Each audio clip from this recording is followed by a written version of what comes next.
Quand on parle de manga de sport ou de récit historique épique, un nom revient systématiquement, Takehiko Inoue.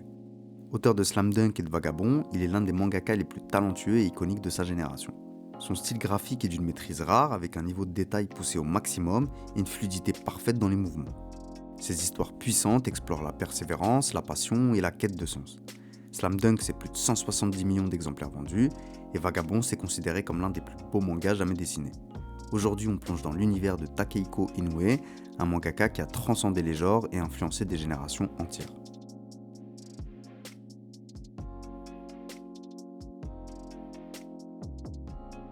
Salut à tous, aujourd'hui on retrace le parcours de Takehiko Inoue. Il a un style de dessin incomparable. Il mélange hyper-réalisme et art traditionnel japonais, ce qui en fait une patte très reconnaissable. Il a une vraie capacité à retranscrire les mouvements et les émotions, et il va monter le manga à son plus haut niveau. Comme d'habitude, on n'oublie pas de s'abonner, de liker et d'activer la cloche, et sur ce, on est parti. De son vrai nom Takehiko Nariai, il est né le 12 janvier 1967 à Okushi, dans la préfecture de Kagoshima. C'est situé sur l'île de Kyushu, tout au sud du pays, juste avant Okinawa. Il grandit avec deux grandes passions, le sport et le dessin. Dès la primaire, il s'inscrit au club de kendo et poursuivra jusqu'au collège. Le kendo, c'est une sorte d'escrime version japonais que pratiquaient les samouraïs à l'époque. Mine de rien, c'est déjà un premier jalon qui l'amènera vers Vagabond. Plus tard, au lycée, il s'inscrit dans un club de basket. Il est super investi et finit même par devenir capitaine de son équipe. Le basket, ça va devenir sa grande histoire d'amour et ça va plus jamais le quitter. Le sport, c'est un élément central dans sa vie. Et forcément, on en retrouvera les valeurs dans ses œuvres, comme la persévérance et la discipline, qui animent ses personnages. En parallèle de sa passion pour le sport, il dessine depuis tout petit ses propres histoires dans des carnets. Mais jusqu'à la fin du lycée, son grand rêve, c'est de devenir basketteur, et pas forcément mangaka. Au fur et à mesure, sa passion pour le dessin et le manga ne fait que grandir, comme son rêve de devenir mangaka. Le manga qui l'a le plus marqué pendant son enfance, c'est Dokaben de Shinji Mizushima. Et c'est pas étonnant. C'est un manga de baseball où on suit Taro Yamada et ses coéquipiers du club de baseball du lycée Meikun. Inoue, en plus du basket, il aime tous les sports US. Donc forcément, Dokaben, ça va le régaler. C'est un manga qui aura plusieurs suites et au total, il y aura plus de 200 tomes, publiés entre 1972 et 2018. Pour ceux qui kiffent ce genre de manga, vous avez de la matière. Inoue, il a aussi d'autres inspirations. Par exemple, il kiffe Ryoshi Ikegami et ses mangas sur les Yakuza. Ikegami qui est aussi une grande source d'inspiration pour Rumiko Takahashi, la créatrice de Ranma Indomie. On en avait parlé dans cette vidéo, donc n'hésitez pas à aller checker. Ikegami, c'est un mangaka du mouvement Gekiga, et donc ses traits, ils sont très réalistes et plutôt sombres. Inoue, ça va le marquer, et quand on regarde ce qu'il fera plus tard, notamment sur Vagabond, ça prend tout son sens. Il y a un autre auteur qu'il aime beaucoup lire, c'est Makoto Kobayashi. Kobayashi, il est connu pour trois grosses œuvres. D'abord Owatsu Mikael, qui est un équivalent de Garfield, où on suit le quotidien d'un chat. Et il avait remporté le prix Kodansha en 1986, à égalité avec l'histoire des trois Adolphes d'Osamu Tezuka. Il a aussi remporté ce prix en 1981 avec One-Two Sanshiro, l'histoire d'un lutteur professionnel qui revient au Japon pour travailler dans le restaurant familial. La dernière œuvre de Kobayashi dont il fallait vraiment que je vous parle, c'est Stairway to Heaven. Ça m'a fait rire quand j'ai fait mes recherches, donc fallait que je vous le partage. Déjà, c'est un ecchi, comme ça vous savez où on met les pieds. En gros, c'est l'histoire de Shiami Nakami, une femme médecin de 92 ans qui meurt en étant vierge. Le fait d'être vierge étant considéré comme un crime quand elle arrive au paradis, elle est renvoyée dans un endroit qui s'appelle l'enfer du plaisir, où elle est condamnée à rattraper tout le plaisir qu'elle n'a pas eu sur Terre. Donc voilà, comme quoi dans le manga, il y a vraiment pour tous les goûts. Voilà pour les premières inspirations d'Inoue, et on voit déjà un chemin se dessiner, surtout avec les mangas de sport.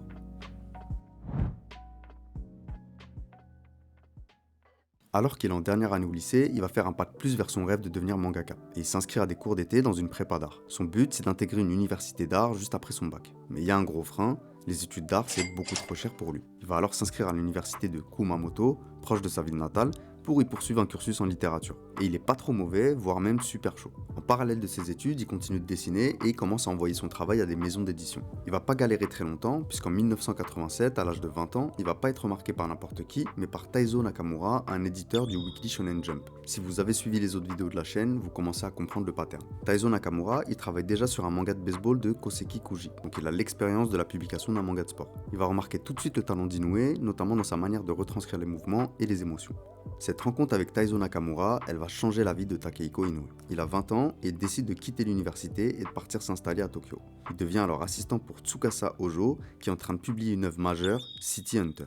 En 1987, Tsukasa Ojo, c'est déjà un peu un ancien. Il avait déjà démarré sa carrière depuis 10 ans, et il avait publié Cat Size, qui avait eu un petit succès, et City Hunter, ça fait déjà 2 ans qu'il travaille dessus. Inoue, il va donc le rejoindre à ce moment-là, et il restera son assistant pendant presque un an. Avec Tsukasa Ojo, il va apprendre comment raconter une histoire et avoir un storytelling visuel efficace. Il va comprendre aussi l'importance des expressions faciales pour capter les émotions. Inoue, c'est sa première expérience dans cet univers et il va réaliser tout le travail qui se cache derrière une planche. Il est super dévoué et rigoureux et il va bosser comme un pro. Ojo, il dira de lui plus tard que c'était un de ses assistants les plus talentueux. Avec cette expérience, Inoue il est en train de déguiser son art comme jamais et préparer le terrain pour ses futurs bangers. En sortant de l'atelier de Tsukasa Ojo, Inoue il est plus que prêt à mettre en application tout ce qu'il a appris. En 1988, il va publier son premier one-shot, Kaede Purple.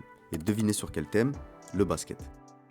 Dans cette histoire, on suit Akagi qui vient de se faire recaler par une fille et qui va provoquer Rukawa en duel lors d'un match de basket. C'est sa première œuvre pro, mais il y a déjà un trait super mature. Cette histoire, c'est clairement un avant-goût de Slam Dunk et on y retrouve plusieurs ingrédients. Le héros rebelle qui découvre le basket, un niveau de dessin qui est déjà élevé et un mélange d'humour et de réalisme. Grâce à Kaede Purple, Inoue va gagner le 35e prix Tezuka, ce qui est un tremplin énorme.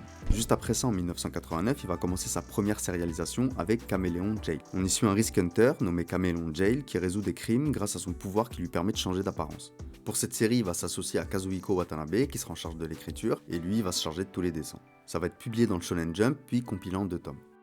Donc voilà, en 1989, Takehiko Inoue il a déjà un vrai niveau en dessin, et avec Tsukasa Ojo, il va apprendre à mieux mener ses récits. Il a commencé en force avec Kaede Purple qui lui permet de remporter un prix, et en plus de ça, il mélange sa passion avec le basket. Il est maintenant prêt à envoyer un de ses chefs-d'œuvre, Slam Dunk. En 1990, après le succès de Kaede Purple, Inoue il lance Slam Dunk dans le Weekly Shonen Jump. C'est la première fois qu'il va signer avec son nom de plume. Comme on a vu au début, à la base il s'appelle Takehiko Nariai, et là il va signer Takehiko Inoue. Avec Slam Dunk, il revient à son amour pour le basket. Confiant après ses 2 premières publications, il va mettre en pratique tout ce qu'il a appris jusqu'à présent. Dans cette histoire, on suit Hanamichi Sakuragi, un lycéen plutôt bagarreur, qui va rejoindre l'équipe de basket du lycée Shohoku. A la base, s'il intègre cette équipe, c'est pour séduire Haruko, une fille de son lycée. Mais plus il va jouer, plus il va se découvrir une passion dévorante pour le basket.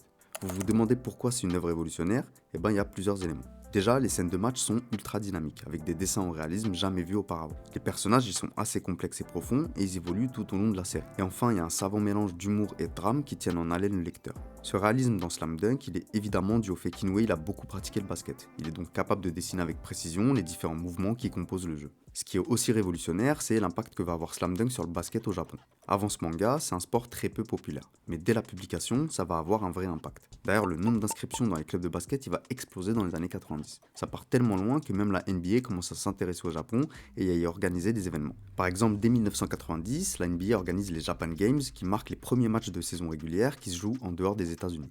Il y a aussi pas mal de joueurs qui citent Slam Dunk comme une vraie inspiration. On peut citer des joueurs comme Rui Hashimura ou Yuta Watanabe. Inoue, parce que c'est un vrai passionné, il va créer le Slam Dunk Scholarship en 2006, en collaboration avec la Shueisha. C'est une bourse qui permet d'envoyer des jeunes talents japonais jouer au basket aux États-Unis. Grâce à Slam Dunk, le basket s'est tellement popularisé qu'en 2010, la Fédération japonaise de basketball va remettre un prix à Inoue pour sa contribution à la popularisation de ce sport dans le pays. Il y a très peu de mangas, voire aucun, qui ont eu un impact aussi concret sur un sport dans la vraie vie.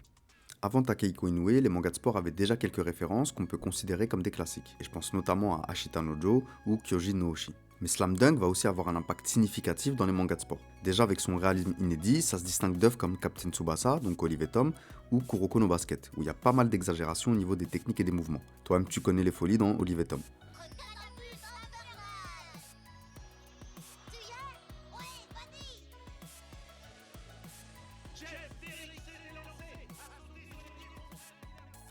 L'autre aspect particulier dans Slam Dunk, c'est le développement psychologique des personnages. Chacun évolue significativement au fil du récit, là où dans beaucoup de mangas, les personnages y gardent la même personnalité tout du long. Ce réalisme et cette profondeur, ça n'empêche pas d'avoir une dose d'humour efficace pour rendre l'histoire plus accessible. C'est tous ces éléments combinés qui font de Slam Dunk un classique. Et comme tout classique, ça va influencer pas mal d'autres œuvres. Évidemment, celui qui nous vient tout de suite à l'esprit, c'est Kuroko no Basket. C'est une création de Tadatoshi Fujimaki, publiée en 2008.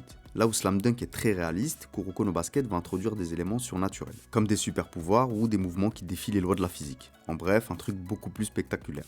Le deuxième manga de sport qu'on peut citer, c'est Haikyuu. C'est un manga qui est sorti en 2012 et qui est dans le thème du volleyball. Ce qui fait penser à Slam Dunk ici, c'est l'aspect psychologique des personnages qui est largement exploité. Dernier exemple de manga inspiré de Slam Dunk avec Aohashi. C'est sorti en 2015 et c'est sur le football. Là, on n'est pas dans Olive Tom, déjà le manga c'est un seinen et le style il est super réaliste. Même des années après sa publication, Slam Dunk ça reste une référence incontournable du manga de sport et ça continue d'influencer les nouvelles générations de mangaka. Cet impact de Slam Dunk, on peut aussi le mesurer par les chiffres, puisque ça s'est écoulé à 185 millions d'exemplaires. C'est énorme. C'est le troisième manga dans l'histoire du Jump à avoir dépassé la barre des 100 millions avec Dragon Ball et Koshikame. Aujourd'hui, ça le place carrément à la 7ème place des mangas les plus vendus de l'histoire. C'est juste derrière Naruto. Et d'ailleurs, Slam Dunk c'était le top manga en termes de vente jusqu'à ce que One Piece vienne casser les records. L'adaptation en animé, elle va aussi marquer une génération, et elle est diffusée entre 1993 et 1987. Il y a 100 épisodes, mais qui couvrent pas toute l'histoire. Côté adaptation, il y a eu aussi plusieurs OAV, et en 2022, il y a un film de 2 heures qui est sorti, et qui s'appelle The First Slam Dunk. Inoue, il va beaucoup s'y investir, puisqu'il en est le réalisateur, et c'est produit par la Toei Animation et Dandelion.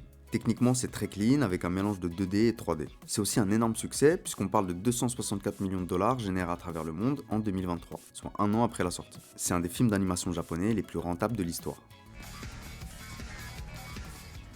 Évidemment, le manga il a reçu plusieurs récompenses, comme par exemple le 40e prix Shogakukan dans la catégorie Shonen en 1994.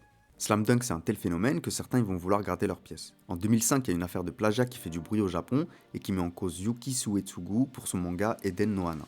Tout part d'un forum japonais qui s'appelle 2Channel.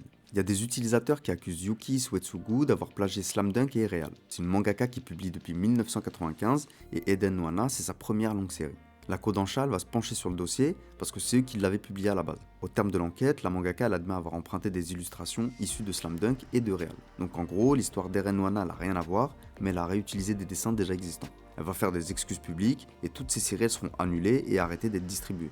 J'ai pas trouvé de réaction de Takehiko Inoue à cette affaire, donc si vous en savez plus, n'hésitez pas à commenter.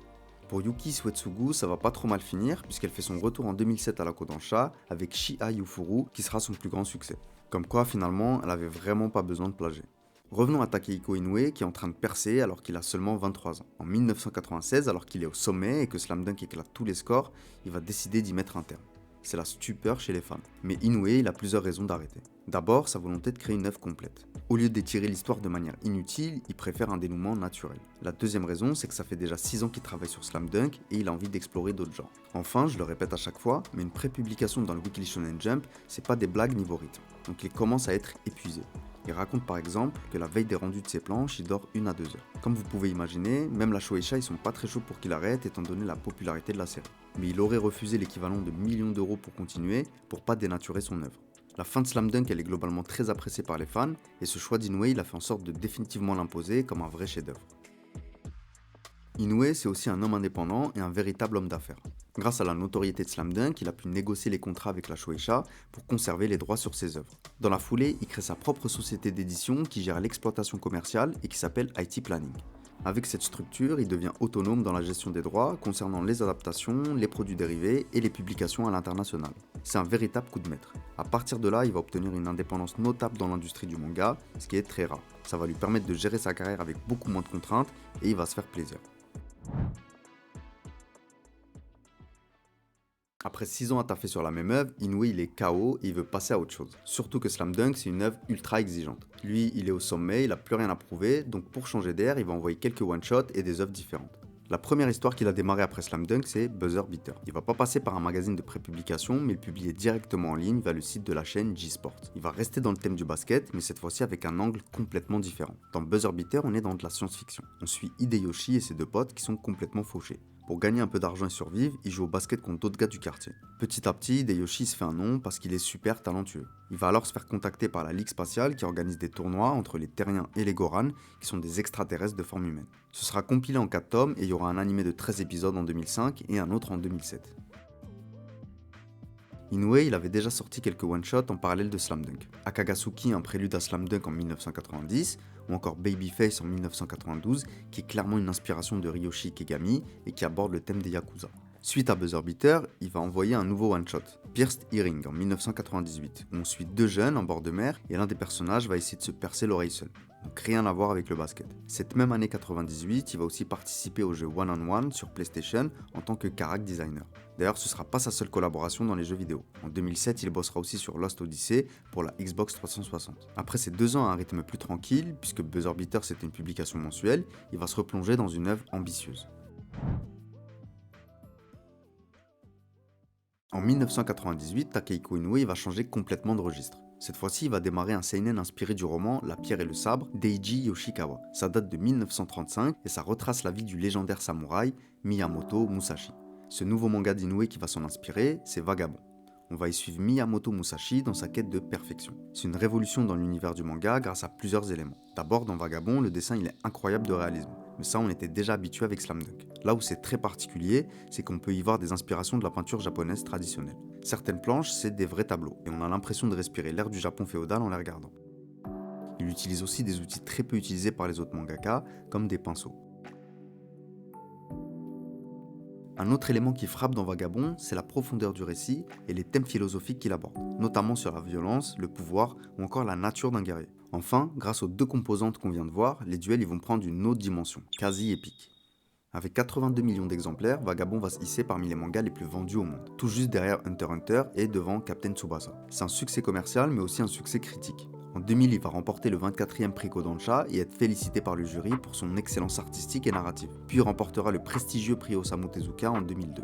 Vagabond va évidemment influencer beaucoup d'œuvres. On peut citer par exemple Vinland Saga qui reprendra la trame de la quête existentielle, ou encore Shigurui sorti en 2003 et qui représente une violence brute avec un réalisme quasi documentaire. À peine 30 ans, Inoue y signe à nouveau un véritable chef-d'œuvre, ce qui est rare dans l'industrie du manga et qui va encore plus asseoir son statut de GOAT. Quand Inoue démarre Vagabond en 1998, il va en faire un long récit. Mais en 2015, le manga se retrouve en hiatus. Un hiatus, c'est quand une œuvre est en suspens et qu'on ne sait pas quand ou même si elle reprendra, comme Hunter x Hunter de Togashi. Évidemment, ça va frustrer des millions de fans, mais encore une fois, Inoue il a ses raisons. Son perfectionnisme il est poussé à l'extrême avec cette œuvre, et donc il a tendance à passer énormément de temps sur chaque planche. Il veut vraiment pondre un chef-d'œuvre. L'autre raison, c'est son épuisement physique et mental. Vagabond, comme Slam Dunk, ça va être publié de manière hebdomadaire. Donc forcément, le rythme il est super hard. D'autant plus que Inoue il est hyper exigeant, et que cette œuvre est très complexe techniquement et philosophiquement profonde. Il a régulièrement besoin de s'aérer l'esprit. Pour l'instant, on ne sait pas trop si ça reprendra, et Inoue il avait déclaré ne plus prendre de plaisir à le dessiner, et par conséquent, il n'a pas envie de gâcher l'œuvre. Il a déclaré aussi qu'il avait la fin en tête, mais qu'il ne sait pas s'il pourra la dessiner un jour. その時の気持ちがふっとこう浮かんで思わず笑っちゃってるような顔なんですけど、書けなかったですね。あ、井上さんの中ではダメだったんですか？ダメっていうか途中ではもうなんで破ろうかと思いましたけど、なんとかあそこまで持ってったっていう感じで、最終的には一応 OK なんですけど。C'est une frustration gigantesque pour les fans, qui craignent de jamais voir la fin de cette œuvre majeure. Ils vont alors se raccrocher à des lueurs d'espoir. Déjà, Inoue il a jamais annoncé officiellement l'arrêt définitif de Vagabond. De plus, il a annoncé lui-même que la fin était déjà prête dans son esprit. Enfin, on a pu le voir renouer avec Vagabond dans des expositions récentes. Il y a d'autres fans qui sont plus sceptiques et qui pensent que ça reprendra jamais. De toute façon, personne n'a la réponse à cette question, et même pas Inoue lui-même, alors attendons de voir. Avec Vagabond, Inoue il montre qu'il est capable de sortir du manga de sport et de nous lâcher un vrai banger. Je vous laisse checker par vous-même, si vous n'avez pas lu Vagabond, je pense que c'est vraiment le moment de le faire. Alors qu'il travaille sur Vagabond, il va démarrer une nouvelle série, et cette fois encore c'est du jamais vu dans l'industrie du manga.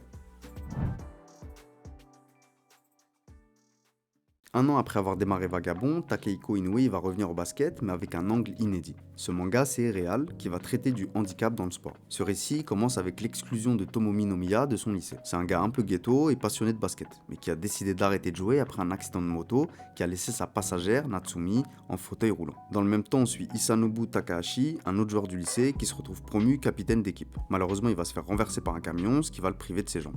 Real, c'est unique dans le paysage manga. Premièrement, c'est une des seules œuvres traitant du handicap avec un réalisme aussi poussé. Pour s'assurer de l'authenticité de son récit et être le plus fidèle à la réalité, Inoue va passer du temps avec des athlètes en fauteuil roulant pour mieux les comprendre.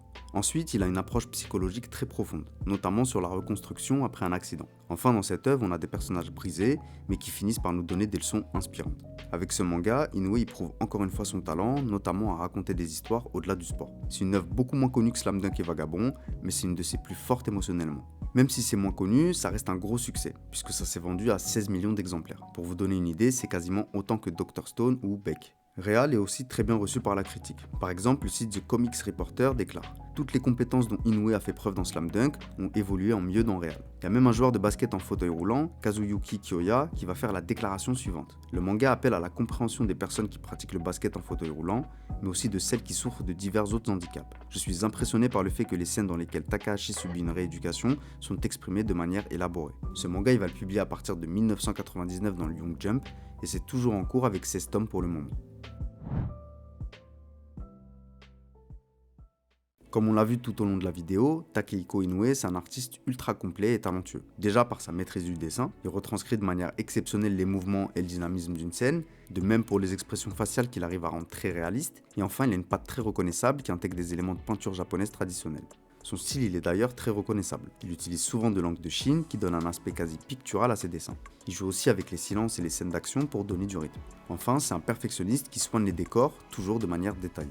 Comme vous le savez, le découpage des scènes dans un manga, il est en général très cinématographique. Inoue déclare d'ailleurs qu'il s'inspirait des films de Kurosawa pour ses cadrages et sa gestion de la lumière. L'autre aspect qui nous frappe quand on s'intéresse au travail d'Inoue, c'est son perfectionnisme poussé à l'extrême. Il est d'ailleurs réputé pour être extrêmement exigeant avec lui-même. Il redessine souvent plusieurs fois les mêmes plans jusqu'à être complètement satisfait et il aime prendre son temps pour chacune de ses œuvres sans avoir la pression de l'éditeur sur sa tête. Ce perfectionnisme il lui porte un peu préjudice puisqu'il va parfois prendre des longues pauses, ce qui a tendance à frustrer ses fans et ça va l'amener aussi à publier de manière irrégulière. Quand il démarre une œuvre, Inoue il n'est pas là pour enfiler des perles. Son but c'est de clairement envoyer un chef-d'œuvre à chaque fois, quitte à ralentir le rythme de production. Autre point important à mentionner, Inoue c'est pas seulement un mangaka, mais un véritable maître du dessin en général. J'en ai pas trop parlé dans la vidéo, mais il a collaboré sur plein de projets de nature différentes, comme des illustrations pour des tournois, des publicités, des livres, etc. Je peux vous donner quelques exemples. En 1995, il a collaboré avec ASICS pour designer une paire, la High Time. C'est une paire qui a même remporté le Good Design Award en 1996. Ce sera pas la seule collaboration sur des chaussures, et ça paraît logique car comme vous le savez, le monde de la sneaker et du basket, ils sont étroitement liés. Dans Slam Dunk et Real, Inoue il a poncé le sujet et il a dessiné beaucoup de modèles. On peut y retrouver des paires des années 80-90. Chez Nike, ils kiffent tellement qu'ils vont collaborer plusieurs fois avec lui. En 2011 par exemple, ils vont sortir la Nike Air Zoom Brave 4 et en 2014 la Air Jordan 6 Slam Dunk. Comme je vous l'ai dit, Inoue c'est un artiste complet et un vrai génie du dessin. Concernant la suite de sa carrière, on ne sait pas tellement ce qu'il nous réserve. Les fans de la première heure, ils s'accrochent encore à un retour de Vagabond, tandis qu'Inoue il poursuit toujours sur Real. Il a aussi réalisé un film d'animation Slam Dunk en 2022, dont on a parlé dans la vidéo, et on peut imaginer qu'il pourrait tout à fait se lancer dans une nouvelle carrière de réalisateur. En parallèle, il expose régulièrement son travail, et il publie des artbooks. En 2024, il y a une déclaration qui a redonné beaucoup d'espoir à la communauté des fans. C'est Pascal Charrue, le cofondateur du studio d'animation Fortiche Productions, connu pour Arcane sur Netflix, qui a exprimé son désir d'adapter Vagabond en animé. Il n'y a eu aucune confirmation officielle, mais ça laisse une petite porte ouverte. Peu de mangaka ont autant marqué l'histoire du manga que Takehiko Inoue. On l'a vu tout au long de cette vidéo, c'est un artiste de génie, ultra complet, talentueux et perfectionniste. Ce qui a fait de lui un maître du manga, c'est un style artistique inimitable qui mélange réalisme et art traditionnel japonais. C'est aussi des histoires qui allient émotion et philosophie tout en captivant des millions de lecteurs. C'est une référence incontournable du manga de sport avec Slam Dunk en tête de proue, mais également du seinen historique avec son chef-d'œuvre inachevé, Vagabond. Voilà pour Takehiko Inoue, j'espère que vous avez kiffé. N'hésitez pas à me dire ce que vous en avez pensé en commentaire, à lâcher un petit like et un petit abonnement, ça fait toujours très plaisir. Si vous avez d'autres idées de mangaka, n'hésitez pas non plus à le mettre en commentaire. Et sur ce, à la prochaine.